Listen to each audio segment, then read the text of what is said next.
বানাক্ৰান্ত পৰিয়াললৈ 15,000 টকাৰ সাহায্য প্ৰদানত ক্ষুব্ধ অখিল গগৈ। বানাক্ৰান্তৰ বাবে 15,000 টকাৰ সাহায্য অপমানজনক আখ্যা বিধায়কজনৰ।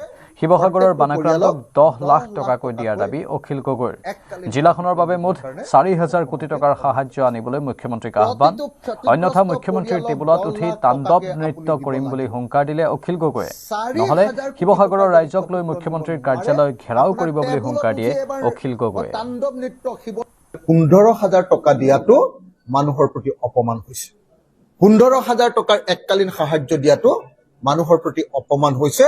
প্ৰত্যেকটো পৰিয়ালক 10 লাখ টকাকৈ এককালীন ক্ষতিপূৰণ দিবৰ কাৰণে মুখ্যমন্ত্ৰীক অনুৰোধ জনাইছো। প্ৰতিটো ক্ষতিগ্ৰস্ত পৰিয়ালক 10 লাখ টকাকে আপুনি দিব লাগিব।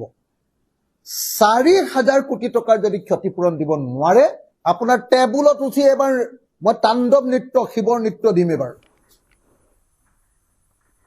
নাজিৰাত